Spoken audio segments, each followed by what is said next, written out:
जय श्री श्याम दोस्तों, मैं रीना चौहान आप सभी का स्वागत करती हूँ लड्डू गोपाल जी का यूट्यूब चैनल एसआर के टिप्स में। कैसे हैं आप सब? आशा करते हो अच्छे होंगे। तो देखिए दोस्तों, आज फिर एक नई वीडियो के साथ, जिसमें आज मैं एक सच्ची घटना, सच्ची कहानी आज मैं आपके सामने लेकर आई हूँ, जो साक्षात किसी के साथ हुआ है, जिसने गोविंद को, जिसने लड्डू गोपाल जी को महसूस किया है, स्पर्श किया है उनको छूकर। तो वीडियो को पूरा ज़रूर सुने। अगर वीडियो थोड़ी भी पसंद आए तो प्लीज़ एक लाइक ज़रूर कर दीजिए और सब्सक्राइब भी कर दीजिएगा और बेल आइकन भी दबा दीजिए, जिससे कि मेरी आने वाली हर वीडियो आपके पास आ सके। तो चलिए वीडियो शुरू करते हैं। यह एक ऐसे परिवार की कहानी है जहाँ कोई पूजा पाठ करना तो दूर, वो जानते ही नहीं कि पूजा पाठ कैसे करते हैं, क्या होती है। वो इन चीज़ों से बहुत दूर हैं, परे हैं। तो ऐसे परिवार की एक घटना है। यकीन मानिए दोस्तों कि ऐसा भी हो सकता है कि जब गोविंद, हमारे लड्डू गोपाल को कोई अच्छा लगता है, उनके मन के भाव उन्हें अच्छे लगते हैं, वो दूर से ही पहचानते हैं और जिद करते हैं उनके पास जाने की, अपनी सेवा करवाने की, ज़बरदस्ती वो वहाँ जाते हैं। और वो भक्त भी इतना पागल है कि उसे खुद नहीं पता चलता कि वो कब उनका हो गया। तो इस कहानी को आप पूरा ज़रूर सुनिए। देखिए, कौन है, कहाँ है, ये तो मैं आपको नहीं बता सकती हूँ, लेकिन एक ऐसी माई, एक ऐसी माँ जिसकी सिर्फ 2 बेटियां हैं, उसके बेटा नहीं है, लेकिन वो पढ़ी लिखी है, आज के ज़माने की है। उसे नहीं पता कि बहुओं को सिर पर पल्ला रखना चाहिए, ये गांव में किस तरह से रहते हैं। शहर में पढ़े हों और गांव में कुछ दिन के लिए आ जाए तो गांव के आदमी सोचते हैं कि तो पढ़ी लिखी है, मान सम्मान नहीं जानती, छोटे बड़ों का आदर सम्मान करना नहीं जानती, पूजा पाठ उस घर में होती नहीं, वो खुद भी नहीं जानती। लेकिन उसका हृदय ममता से भरा था। वो एक माँ थी, वो भी 2 बेटियों की, किस्मत वालों को बेटियां होती हैं, 2 बेटियों की वो माँ थी। लेकिन उसे एक दुख था, यही कि उसके कोई बेटा नहीं है, उसकी बेटियों के लिए कोई भाई नहीं है, क्योंकि उसके 2 भाई थे और वो अकेली बहन थी। उसके भाई हर वक्त उसकी छाया बनकर उसके साथ रहते थे, उसके साथ आना जाना, उसे कभी अकेला नहीं छोड़ते थे। बस एक यही उसे दुख सताता था कि मेरी बेटियों के कोई भाई नहीं, मेरा कोई बेटा नहीं, इनकी रक्षा कौन करेगा, इनके साथ कौन जाएगा, इस समाज से इन्हें कौन बचाएगा। बस यही भाव उसके मन में चलते थे। हर वक्त उसे यही था कि मेरे कोई एक बेटा होता, कौन मेरी बेटी की रक्षा करेगा। ऐसे भाव के साथ वो रहती थी, अकेले में रोती भी थी, लेकिन वो मन की बहुत अच्छी थी। एक दिन क्या हुआ कि उसके सपने में एक छोटा सा बालक आया।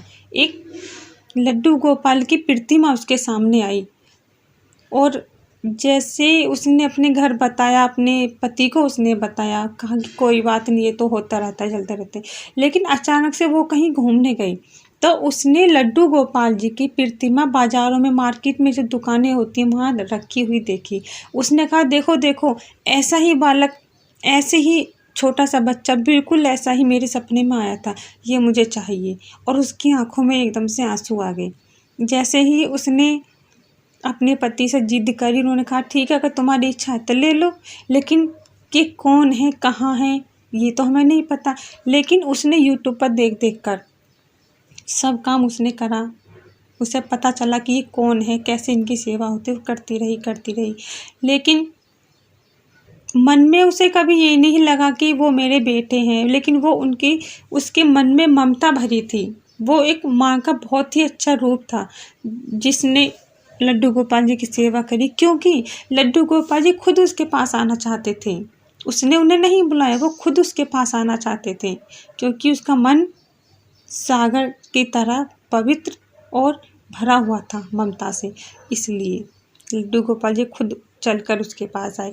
एक दिन क्या हुआ कि वो जब स्नान कराती थी तो सिर्फ ऊपर की ड्रेस पहनाती थी, अंदर उन्हें वो कुछ नहीं पहनाती, चड्डी वगैरह निक्कर कुछ नहीं पहनाती थी। तो एक दिन सपने में कहा कि ए मैया, मुझे कच्छा तो पहना दे। ऐसा उसने कहा। अगले दिन उसने उन्हें कच्छे पहनाना शुरू कर दिया। तो उस हर वक़्त उसके मन में यही लगन रहती थी कि मतलब कि वो, उसने जब पहली बार उन्हें स्पर्श किया, उनके चरण को छुआ, तो उससे लगा कि इतने कोमल थे वो कि उसके खुद के बच्चे भी इतने कोमल नहीं थे। उसने खुद स्पर्श किया, उसने खुद बताया। तो यकीन मानिए दोस्तों कि ऐसा भी होता होगा। हाँ, होता है।